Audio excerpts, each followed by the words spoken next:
You grew up in a low-income part of town.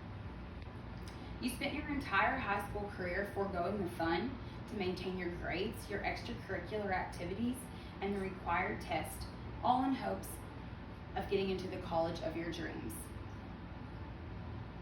You will escape the struggles you witness day in and day out. Unfortunately, this was not enough. Not for your lack of effort or success, but for the lack of diversity you offer. This is affirmative action policy. Today I hope to persuade you to see the flaws in current affirmative action policies' consideration of race and ethnicity in the college admissions process. I ask you to advocate for the truly disadvantaged and their ability to gain access to higher education, with policies based on merit and economic disparities.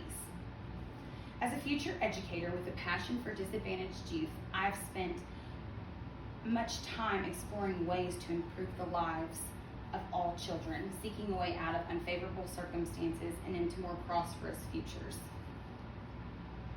Today I will clarify affirmative action policy and reveal the unfair advantages created by its usage of race and ethnicity. I will suggest a better, more inclusive option and the substantial benefits these race-blind policies would offer across college campuses.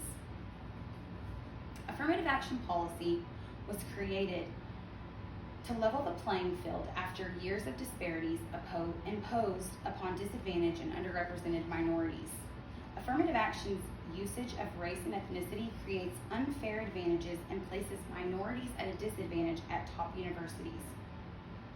It is viewed as widely unnecessary and promotes reverse discrimination.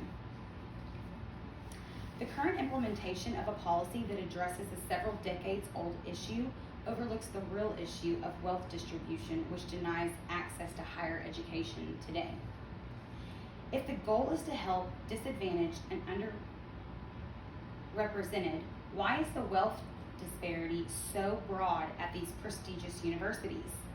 As reported by Richard Collenberg's 2018 article, affirmative action should be based on class, and not race.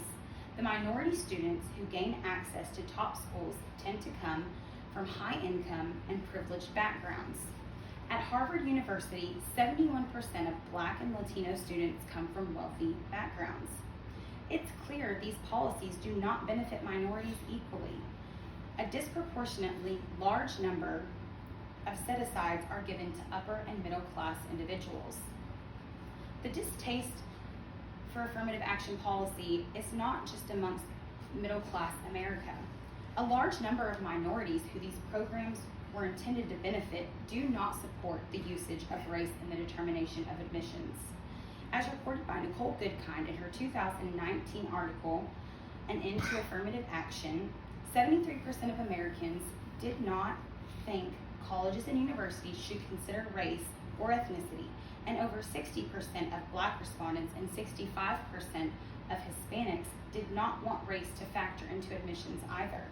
This rejection from minorities stems from the suggestion that minorities are inferior and their success can only be procured through policy rather than personal merit. It also suggests that low-income whites from the same economic class are somehow able to escape the hardships of access to higher education based purely on their whiteness. We've uncovered the problematic practices and the destructive effects of affirmative action policy in the college admission process, but let's see how we can make it right. Race-based policy should and can be eliminated and replaced with policies that consider economic disparities as the second most important factor next to qualifications. Many universities have implemented a top 10 admission policy as a solution to affirmative action. Evidence supports that when processes operate as race-blind and socioeconomic considerations are made over race, these meritocracy programs provide ethnic diversity across college campuses without harmful effects to the minority student body's success rate. Students are regularly accepted to universities they are ill-equipped to attend because they help the university check off a box for diversity requirements. Accepting the top 10% of graduating high school class, regardless of overall high high school performance guarantees diversity on college campuses and the success of the students admitted. This decreases academic mismatch, which produces higher minority acceptance at the cost of higher minority failure. We've recognized the problem, formed a solution. Now we acknowledge the benefits of the policies we've discussed.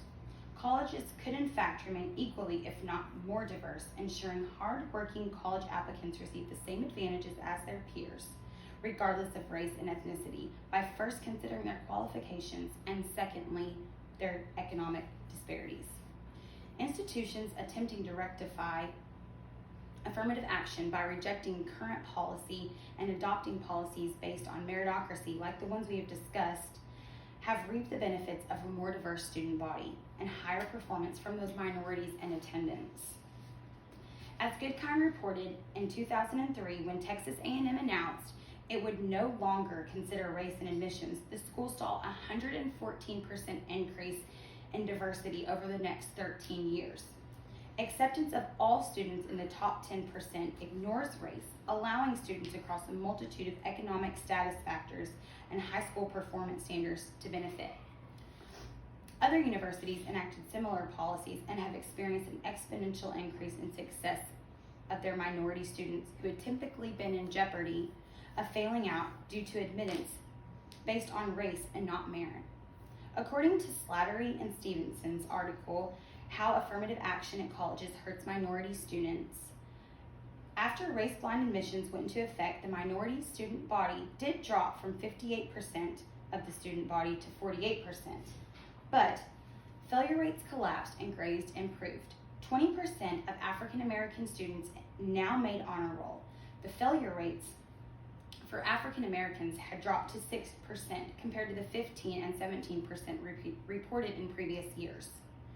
Accomplishments of obtaining and growing diversity without sacrificing the success of minority students supports the claims that merit-based programs and admissions ensures student accolades are acquired through hard work and not handouts.